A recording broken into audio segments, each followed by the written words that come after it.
Buenas noches, bienvenidos al programa Punto Crítico. Antes de iniciar, quiero agradecer la participación de los presentes hoy en la mesa para discutir temas de amplia discusión nacional.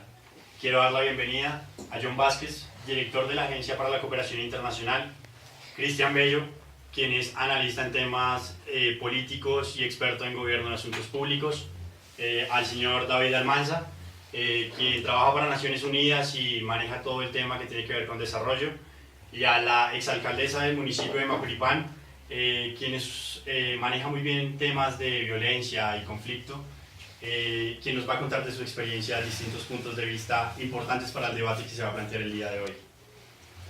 Quiero iniciar el día de hoy contándoles, narrándoles que a Colombia lo afectan diferentes fenómenos, diferentes conflictos que no permiten el progreso de la sociedad, que son un obstáculo para el progreso y que son importantes que los debatamos el día de hoy. Quiero iniciar hablando del clientelismo. Desde la perspectiva de Francisco Gutiérrez, y es el primer punto que les planteo a cada uno de mis invitados, se habla que hay un tránsito de un clientelismo antiguo, donde se pasa de patronazgos, caciques, de líderes basados en la propiedad, que tenían un status quo definido, a un clientelismo basado en el que los más afectados somos nosotros, los ciudadanos, la sociedad, toda la población, el desarrollo económico, el progreso. Este clientelismo que se apropia de los recursos del Estado, esa acepción de clientelismo moderno que está afectando hoy en día todo lo que tiene que ver con el desarrollo y constituye una problemática pública importante en el debate. Para esto quiero iniciar con mi invitado David.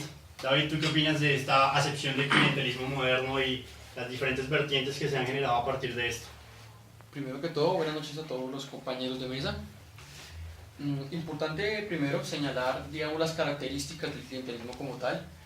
Partimos de una relación de subordinación demostrada o digamos que encontrada en las diferentes esferas del poder o donde hay concentración de poder. En ese sentido, digamos que estoy en contra de la tesis del profesor Francisco Gutiérrez, dado que para mí el clientelismo siempre ha sido lineal, históricamente ha sido lineal, vamos a hacer un rastreo, y de una u otra forma los favores políticos siempre han sido los mismos, siempre se han canalizado hacia los mismos mecanismos de participación y los mismos mecanismos de, digamos que, solución y posicionamiento político de las esferas tradicionales en Colombia. Vamos a hablar de una negatividad como tal de lo que es el clientelismo en Colombia, pero voy a plantear una tesis importante e interesante sobre algún tipo de clientelismo positivo, donde existan personas que lleguen a cargos públicos sin necesidad de, digamos que obedecer a lógicas mermeladísticas, como llamaríamos en este país, sino a capacidades y el poder ejercer sus funciones a cabalidad. Interesante tu punto, David. Interesante en la medida que planteas que el clientelismo ha traído cosas positivas para la sociedad.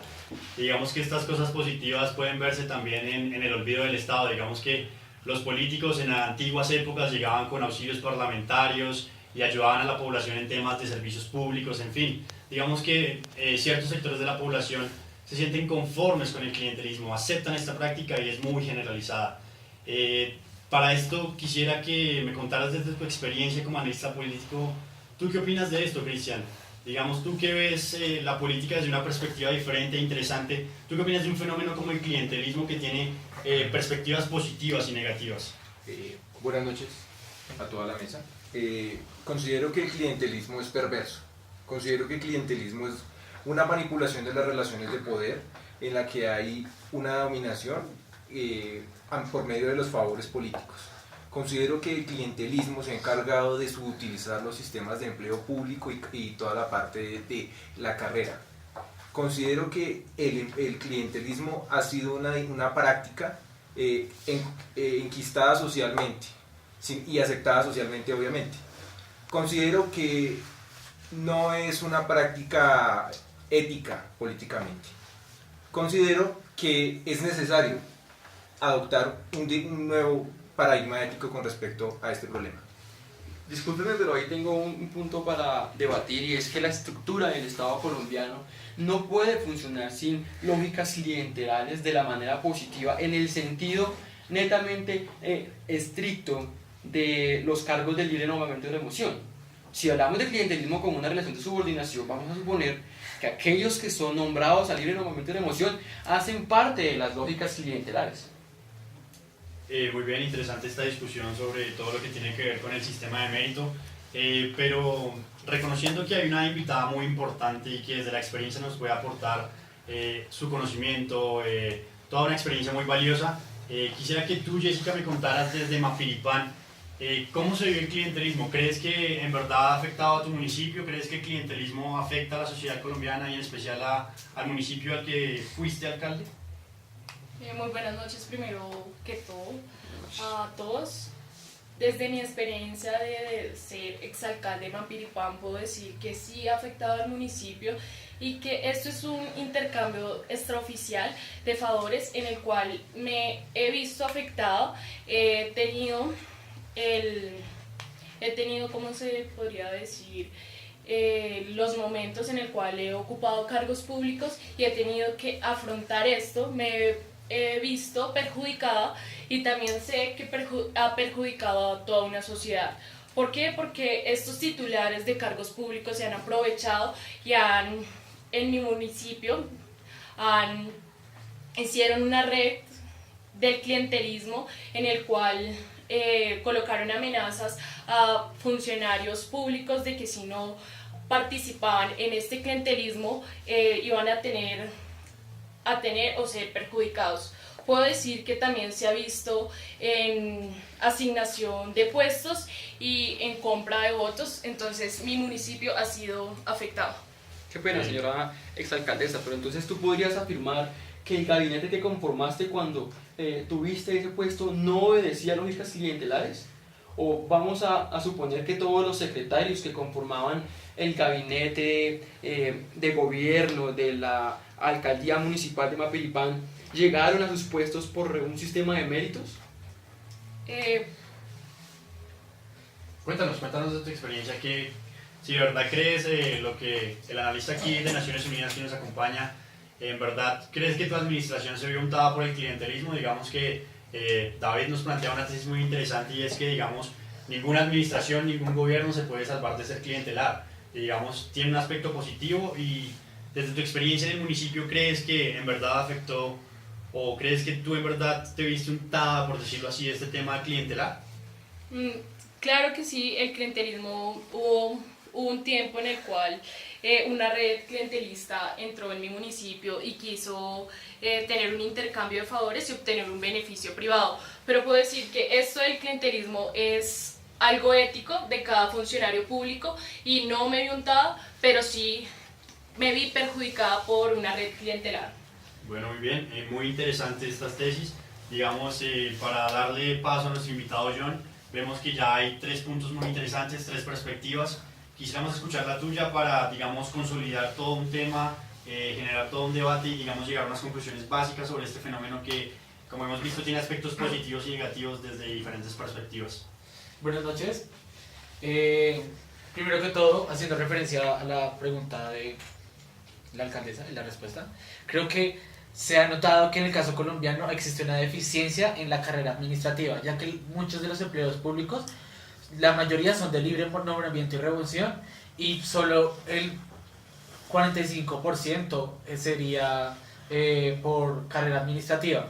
En un estudio que se hizo en el 2013, se dijo que de los 800.000 empleos públicos, 192.000 eran empleos por libre nombramiento y remoción. Algo que también hay que darse cuenta es que el número de contratistas por parte de los gobiernos es muchísimo más grande y las prácticas de contratación directa no tienen establecido un reglamento muy fuerte. Otra cosa que hay que darse cuenta es que el sistema colombiano es un sistema clientelista porque maneja relaciones transaccionales que hicieron que los partidos tradicionales se consolidaran en el poder. Bueno, muy Entonces, bien. Qué pena, pero entonces Sí, están apoyando mi tesis de que la estructura estatal colombiana evita que haya un gobierno, una administración libre de clientelismo y la verdad siento que es una tesis que debe ser más estudiada a profundidad, porque el clientelismo en realidad se ha tomado la estructura política y finalmente digamos que todos ustedes con sus posturas han recaído en el mismo punto, y es que la estructura del Estado colombiano es clientelar. Bueno, ok, veo muchas posiciones, muchas controversias. Les propongo lo siguiente: ¿qué tal si apropiamos ideas, vamos a una pausa comerciales y después venimos con problemáticas mucho más profundas que afectan a toda la sociedad colombiana?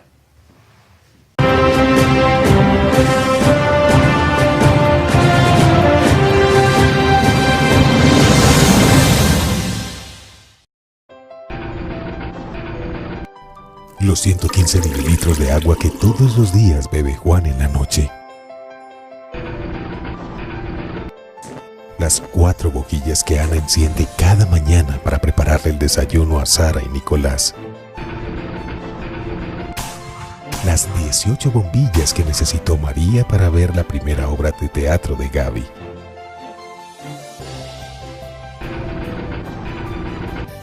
Los 2.300 metros de carretera pavimentada que recorren todos los días Gregorio y Víctor para llegar a su escuela.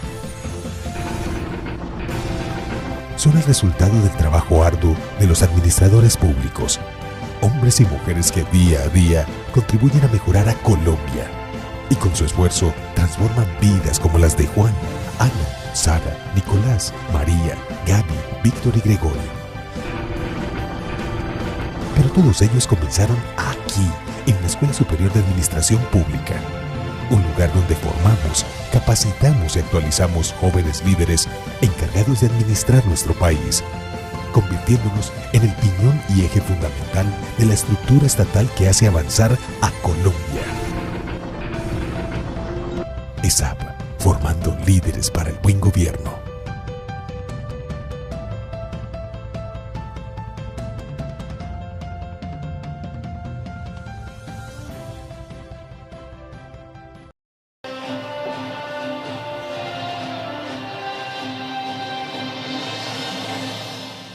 Bueno, muy bien, continuamos con este interesante debate que hemos generado en torno al fenómeno del clientelismo. Y digamos que para concluir y darle paso a otro fenómeno muy importante en el país, digamos que hemos visto unas perspectivas positivas y negativas. Digamos que son más las visiones negativas, pero hay una percepción que se tiene un poco más positiva acerca del clientelismo, en la que, digamos, no se rompe tanto un sistema de mérito, en la que se ayuda un poco, se suplen necesidades del Estado, pero digamos en general vemos que esta es una problemática generalizada que es muy importante a tratar. Y para ello quiero dar paso a uno de los siguientes temas, y es aquel que tiene que ver con la corrupción.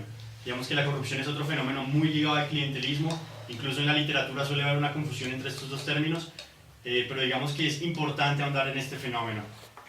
Cristian, desde tu experiencia desde la política, ¿tú crees que la corrupción, todos estos casos que se han presentado, hemos visto que Colombia es un país eminentemente afectado por la corrupción, esto ha afectado directamente a la sociedad, al país, a la administración pública, al gobierno como tal? Evidentemente, la corrupción ha afectado como tal al sistema político y como respecto al sistema partidista que tenemos en Colombia. No obstante, quiero resaltar que el clientelismo se maneja de forma pública y la corrupción se maneja de forma privada. No obstante, se maneja un mismo sistema de transacciones en la que hay ofertantes y demandantes por los favores políticos como tal. Por eso pues, es importante resaltar que en Colombia el ejercicio político dista del ideal beberiano, en que los políticos son apolíticos y son especializados en sus funciones. Por ende, considero que hay una relación, no es tan evidente, pero sí es, digamos, tienen ciertas correlaciones conceptuales con respecto a este fenómeno. Muchas gracias, Cristian. John, si yo te preguntara a ti, ¿qué opinas de la tesis de que la corrupción también sea en el sector privado y que Colombia se ha visto afectado por grupos económicos poderosos? Digamos, uno escucha hablar del Grupo Santo Domingo, de diferentes grupos que financian campañas estatales con tal de conseguir sus propios fines. ¿Tú qué opinas de ese fenómeno de corrupción desde, digamos, un sector privado, desde una apropiación privada del Estado? Desde la Agencia Nacional de Cooperación Internacional, muchas ONGs y gobiernos como el canadiense, el Estados Unidos y la Unión Europea se han encargado de darnos fondos para la lucha contra la corrupción, porque es evidente que para el año de 1999 al 2010, alrededor de 189 billones de pesos fueron del detrimento del erario público, y que más del 81% de la población colombiana crea que ese es uno de los problemas que más afecta al país. Entonces creería que desde estos grandes empresarios que utilizan y se empoderan del poder por medio de sus recursos, además de influir en las decisiones gubernamentales, eso se puede notar que en el caso de lo del plebiscito, el gerente del nos dijo que empresas estaban, a pesar que decían que apoyaban la paz, aportaron en la campaña del no, además de muchos, en el caso de la alcaldía de Bogotá, de Enrique Peñalosa, muchos de estos empresarios han sido partícipes para el puesto de contratación y en el tema de construcción especialmente. Muy bien, muy interesantes estas dos posiciones. David, ¿tú qué opinas de que ciudades tan grandes, tan importantes como Bogotá en Latinoamérica y para el mundo se hayan visto afectadas por casos como el carrusel de la contratación, por diferentes métodos que se manifiesta la contratación, digamos, la corrupción, perdón, que se ve evidenciada por la contratación? Digamos que la contratación ha sido un mecanismo, un medio para que la corrupción fluya. ¿Tú qué opinas sobre esto? ¿Hace falta una normatividad más fuerte que no sea tan laxa?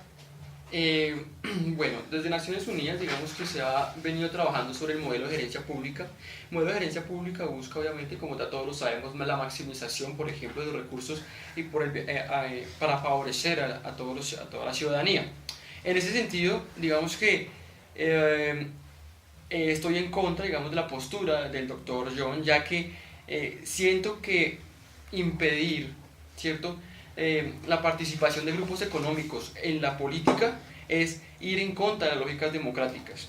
Luego, en ciudades importantes como Bogotá, ¿cierto?, se han evidenciado casos de corrupción, sí, es correcto, corrupción que no evidencia como tal el pensamiento de un partido político, sino simplemente de algunos miembros, como ya se ha reconocido anteriormente. Creo yo que desde Naciones Unidas se ha trabajado constantemente por el desarrollo de las naciones y por lo tanto por una lucha contra la corrupción. En ese sentido, se han formulado ya varios pliegos de reestructuración de las leyes de contratación en Colombia, porque la ley 80 del 93, como sabemos, ya es un remiendo, ya tiene muchas reformas que han hecho que han logrado generar espacios para la corrupción y para, digamos, que la reproducción de lógicas clientelares y demás. Ok, si he entendido, tengo dos posiciones internacionales que dicen que desde el exterior se están brindando apoyos para brindar toda una política y una lucha anticorrupción, ¿es verdad? Sí, es correcto. Bueno, pero digamos, entremos al fenómeno, al contexto colombiano. Jessica, tú que fuiste alcaldesa de Mapiripán, ¿crees que de verdad se hacen esfuerzos inminentes por esto? Y me voy metiendo ya un poco con el tema de la política anticorrupción. ¿Tú crees que en verdad en tu municipio no se ha visto afectado por la corrupción? ¿Crees que de verdad se han hecho esfuerzos para evitarla? Claro que el municipio se ha visto afectado por la corrupción porque ha sido un mal uso del poder público para conseguir una ventaja ilegítima, en el cual el municipio de Mapiripán ha sido afectado, o también por ser exalcalde sé qué mecanismos o que los funcionarios públicos han decidido obtener una ventaja ilegítima y han llegado a hacer fraudes, sobornos, compadrazgo, o también algo que todos conocemos que es el desvío de recursos o otros bienes. Y pues que en el municipio se hayan buscado mecanismos para afrontar esto, pues no, la verdad, pero puedo decir que se debería mejorar el acceso a la calidad de la información pública. También otro es aumentar la incidencia del control social, que es fundamental, porque la sociedad se ha tomado la posición de alejarse frente a esto, que es la corrupción, y que es muy importante que ellos también interfieran y tomen un control de ello. Y también otro punto importante para mí es promover la integridad y la cultura sobre la legalidad en el Estado y la sociedad. Ok, interesante lo que planteas. Y eso me hace remitir a preguntarte a ti, Cristian, ¿tú crees que la lucha contra la corrupción es una guerra perdida? Digamos que hemos podido evidenciar que se han generado políticas cómplices desde el gobierno de Juan Manuel Santos, se han realizado eminentes esfuerzos para lo que ya nos contaba Jessica, mejorar la calidad del acceso a la información pública, generar un control social, digamos que mejorar todas esas herramientas de gestión administrativa. Pero ¿tú crees en verdad que esto es una lucha que sí tiene sentido, que sí se va a ganar, que Colombia sí va a salir de la corrupción? Eminentemente, con la introducción de nuestro país dentro de los protocolos de la OCDE, tenemos que manejar unos mínimos de ética pública con respecto a todo el manejo de los asuntos públicos. Quisiera resaltar un dato del Barómetro Mundial de Corrupción, que estamos en el puesto 74 de 189 países.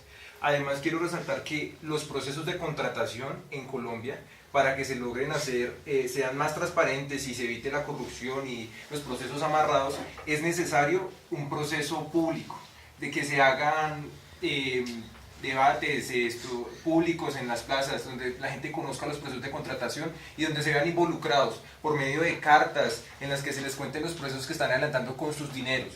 También quisiera resaltar el proceso de las veedurías ciudadanas. Es importante resaltar que los ciudadanos falta empoderamiento. De esa forma se lograría que la corrupción fuera disminuyendo poco a poco. La lucha contra la corrupción se puede lograr, pero es una cuestión de trabajo en conjunto.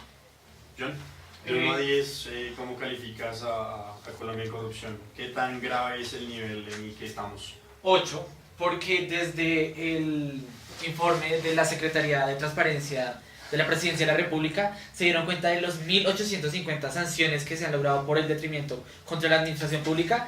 Solo la mitad paga cárcel y un 25% logra ceder casa por cárcel. Además, es indudable que de las 840 sanciones de responsabilidad fiscal, solo la mitad o casi el 31% sean pagadas.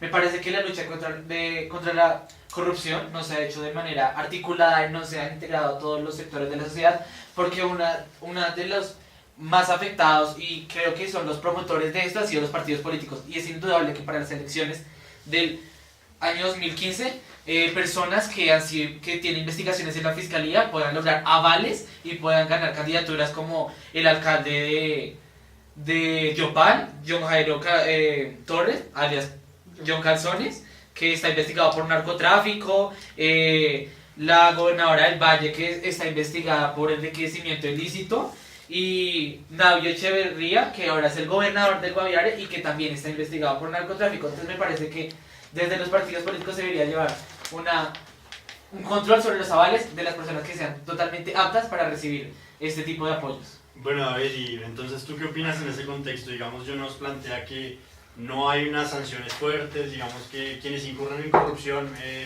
no hay una normatividad fuerte y no se les aplica la ley. ¿Tú qué opinas acerca de esta perspectiva que tiene John y que se ha generalizado en la mesa? Bueno, esto es correcto, ya que el problema ya es generalizado, es un problema estructural de la justicia colombiana, no solo justicia contra la corrupción, no solo justicia en contra de aquellas personas que atentan en contra del erario público, sino es un problema ya de justicia generalizado. Vemos casos de acusados de diferentes crímenes que son dejados en libertad. Si esto ocurre cuando alguien es capaz de quitar una vida, pues es mucho más factible que también ocurra cuando alguien se roba el dinero del Estado. Sin embargo, yo considero que la mejor solución entonces sería implementar en Colombia, como lo hemos venido desarrollando en diferentes países nórdicos, un sistema gerencial, un sistema que permita el control interno de las entidades basándonos en los resultados. Bueno, muy bien, muy interesantes estas perspectivas, estas posiciones hasta ahora de lo que tenemos sobre la corrupción y cuáles han sido esos métodos y planes para erradicar un fenómeno que ha afectado tanto al país como hemos podido evidenciar. Antes de continuar, les propongo que pensemos un poco en el fenómeno que les voy a proponer a continuación, y es el fenómeno de la violencia. Digamos, yo he tocado un punto muy importante, y es que los partidos políticos han reproducido la corrupción y un poco el clientelismo, y digamos, esto va muy asociado a lo que es la parapolítica y a todos estos fenómenos de violencia. Entonces, les propongo que sentemos posiciones y bases sobre estos y Cuando volvamos de comerciales, seguimos con este debate tan interesante que compete tanto al país.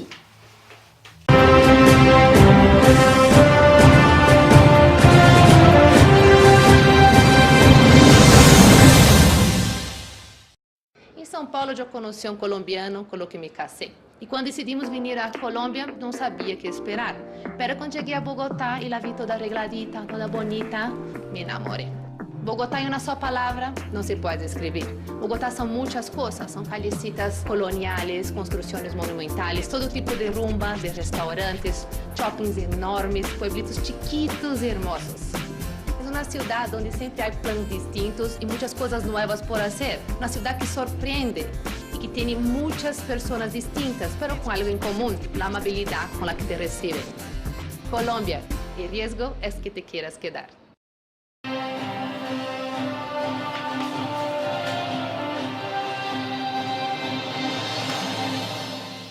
Bueno, muy bien, y continuamos en este programa llamado Punto Crítico, en el cual hemos tenido en el día de hoy un debate muy interesante acerca de fenómenos que han afectado al país, al gobierno, a la ciudadanía, al progreso de la sociedad. Y quiero volver con un tema muy importante, el cual nos atañe a todos, el cual Colombia ha sido víctima y es reconocido así internacionalmente, y ya que tenemos expertos en el tema, vamos a recurrir a sus opiniones y perspectivas. Quiero iniciar en un primer momento poniendo en la mesa el siguiente punto. Se dice que Colombia es de los más afectados en violencia, se habla de una cifra de aproximadamente 7 millones de víctimas. Adicional a ello, Colombia siempre ha sido víctima de grupos guerrilleros. Digamos que estos grupos guerrilleros, Eduardo Pizarro León Gómez los encasilla en un ensayo que hace para un informe a la Comisión Nacional Histórica de Víctimas. En un ensayo recoge distintas perspectivas sobre lo que ha sido el conflicto armado en Colombia. Quisiera iniciar poniendo en la mesa, ¿qué opinan ustedes sobre este fenómeno que se ha generalizado en el país, que ha afectado tanto la política, tantos aspectos, la economía? Iniciando con la siguiente premisa, ¿creen ustedes que los grupos al margen de la ley, y especialmente un actor fundamental que quiero que toquemos, que son los paramilitares, han afectado las dinámicas y la estructura del país? David, cuéntanos desde tu experiencia internacional. Bueno, pues digamos que este punto es interesantísimo, el punto de lo que es violencia es bastante interesante. En cuanto a los grupos armados, simplemente cabe recordar que tenemos la influencia, o Colombia tuvo la influencia de movimientos guerrilleros en todo lo que fue el continente americano, específicamente Latinoamérica. Recordemos el movimiento 26 de julio, aquel que le da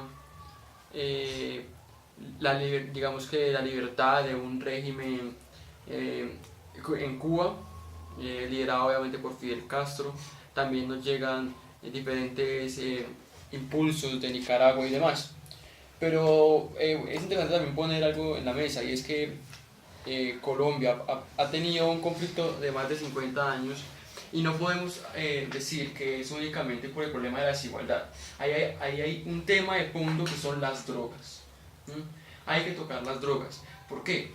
A pesar de que un informe que presenta el portafolio, que habla sobre que el 52% de la tierra en Colombia está en manos del 1.5% de la población, que es una cifra alarmante, podemos encontrar que en otros países de Latinoamérica hay cifras similares, pero no tenemos conflictos como el que tenemos acá. Entonces, ¿cuál ha sido el detonante? Para mí, y lo pongo en esa tesis, las drogas, y sobre eso digamos que se enlazan el fenómeno del paramilitarismo, el fenómeno de los grupos insurgentes ilegales, BACRIM, e inclusive, como vimos anteriormente, con el proceso 8000 y la política untada con los dineros del narcotráfico. Bueno, David nos ha puesto distintos puntos interesantes para el debate, y es que, digamos, ha habido una influencia de posrevolución cubana, influencia nicaragüense en lo que han sido la constitución de los grupos al margen de la ley, pero también ha tocado una cuestión fundamental, y es el tema agrario.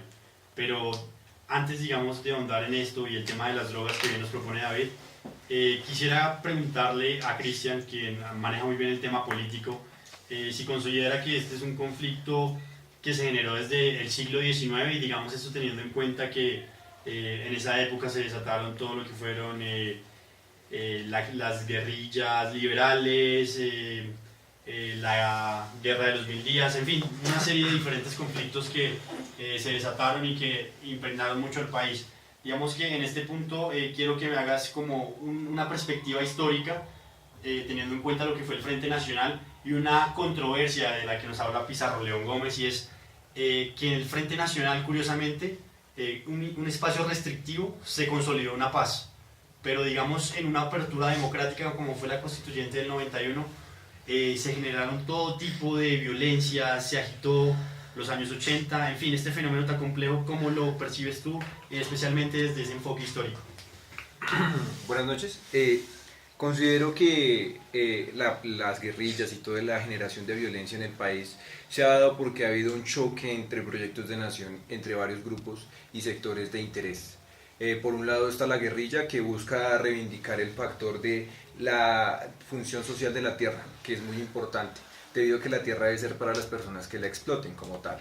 Por otro lado están los grupos paraestatales, que son los paramilitares, los que buscan hacer una reforma a base de tiros.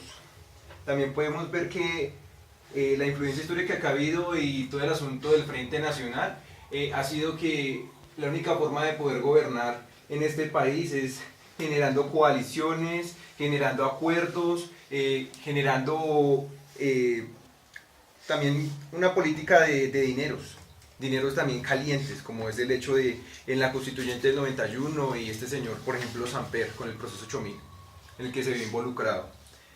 Un punto que me gustaría, digamos, tocar también con respecto a lo que ha dicho el compañero David es que es importante hablar de un proceso de regularización de las drogas con evento de un proceso de posconflicto. Además, me gustaría resaltar datos que se han arrojado con respecto al conflicto, desde el informe de la Comisión Nacional Histórica. Entonces podemos hablar de que han habido más de 20.000 personas muertas, lo que equivale a decir la desaparición de una ciudad como Popayán. Aparte hay que resaltar que han habido 25.007 desaparecidos, 1.754 víctimas de violencia sexual, 6.421 niños, niñas y adolescentes reclutados por estos grupos insurgentes y 4.744.046 personas desplazadas, lo que nos lleva a decir que el desplazamiento y toda la parte de las diásporas dentro del país ha sido generadas por el proceso violento de una reforma agraria hecha a tiros por los grupos paraestatales.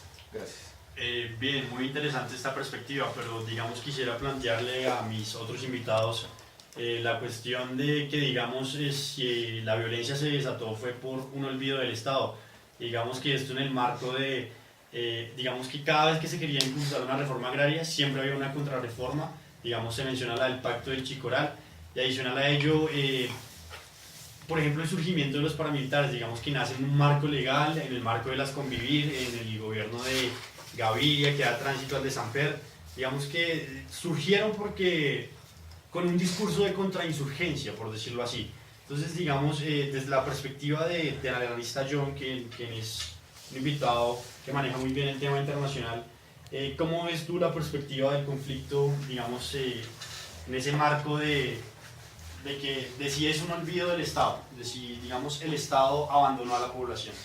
Pues, antes que todo, Colombia se ha destacado por ser un país violento desde el siglo XIX, la guerra de los 1000 días, la violencia biopartidista, y eso se da cuenta que el conflicto armado en Colombia tuvo una ruptura. O sea, los grupos guerrilleros nacieron con un ideal, con tal de hacer una sociedad mucho más igualitaria y de pedir que mucha mayor asistencia por parte del Estado, pero ellos incurrieron en estas prácticas de las drogas ilícitas y ya el conflicto se agudizó mucho más y ya afectó gran parte a la población rural y a las ciudades en sí, ya que desplazados crearon círculos de pobreza en las ciudades.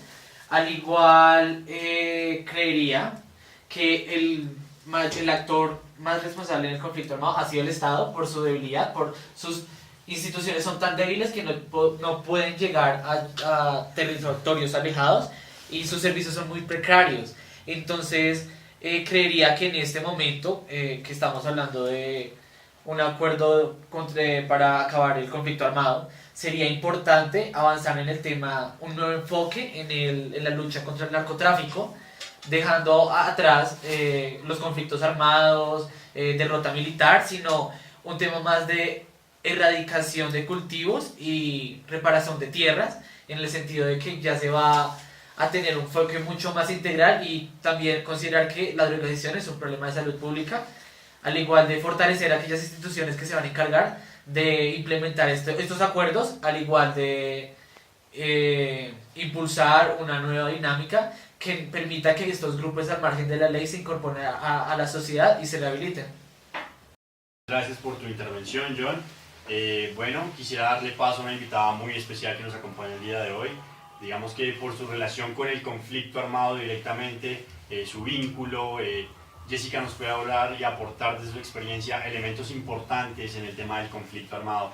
Jessica, quisiera plantearte dos puntos principalmente. El primero de ellos es tu percepción, tu experiencia, ¿qué te dice acerca del conflicto armado? Segundo, quisiera preguntarte por todos los grupos al margen de la ley, y quiero que hagas énfasis en uno muy importante que se consolidó desde finales de la década de los 90 y tuvo una expansión hacia los años del 2003, y es el fenómeno del paramilitarismo, el cual tuvo una relación directa con el fenómeno de la parapolítica, esa relación entre armas y urnas que nos habla la historia un poco. Entonces, Jessica, desde tu perspectiva, ¿qué opinas sobre el conflicto armado? Cuéntanos. Bueno, primero que todo daré una breve introducción o contexto a lo que pasó en el municipio de Mapiripán sobre estos ataques ilegales de fuerzas como lo de la guerrilla, los paramilitares, y también no solo estos grupos armados ilegales, sino también la fuerza militar. Entonces daré la breve introducción a lo que pasó en la masacre en Mapiripán el 15 de julio de 1997, donde tuvieron el plan de asesinar a Caño Jabón, que era el pulmón de la guerrilla, que tenían el orden de acabarlo y matarlo, en el cual estaban aliados los paramilitares y las fuerzas militares, porque no solo fueron grupos ilegales, sino también la fuerza militar, en el cual el municipio de Mapiripán no era el que iban a hacer estos asesinatos y que pasara esta masacre, sino que se encontraba acá este señor, y pues hicieron unos vuelos irregulares a cargo estos aviones los prestó la fuerza militar y vestían prendas del uso privativo de las fuerzas militares, en el cual estuvieron 5 días, que fue del 15 al 20 de 1997, donde hicieron diferentes asesinatos y masacres. 60 personas fueron torturadas, donde hicieron 219 violaciones y diferentes asesinatos, donde también no solo tuvieron el descaro de dejar a estas víctimas en el suelo, se podría decir, sino también las arrojaron al río del Guaviare. Y se puede ver que este municipio no fue muy afectado, la sociedad, los ciudadanos, y no hubo una conciencia social por parte de estos grupos paramilitares, sino tenían solo el objetivo de matar a Cañón Jabón, que era como el cabecilla de la guerrilla, y pues esto estuvo liderado a cargo de Carlos Castaño Gil y también de Salvatore Mancuso. Ok, muchísimas gracias. David, ¿quieres decir algo? Sí, cómo no, digamos que vemos muy alterada a la exalcaldesa, es una víctima directa de lo que es el conflicto armado en Colombia y todo el procedimiento de la violencia. Esto solamente me lleva a concluir que la estructura política, la estructura del Estado colombiano siempre ha sido permeada por la violencia, permeada por digamos que todas las formas ilegales de organización.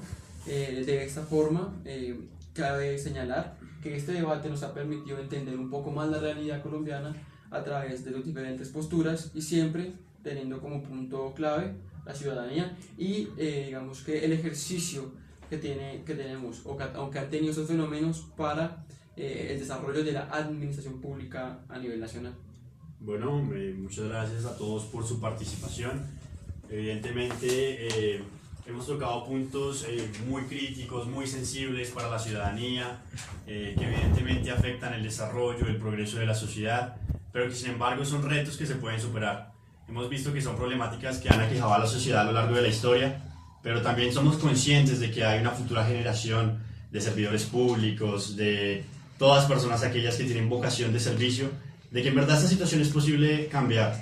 La violencia, el clientelismo y la corrupción son fenómenos que no nos deben apaciguar, que no nos deben dejar en el camino. Este es un reto muy interesante y el cual es posible cambiar en un marco que es muy positivo, en un futuro que es muy esperanzador.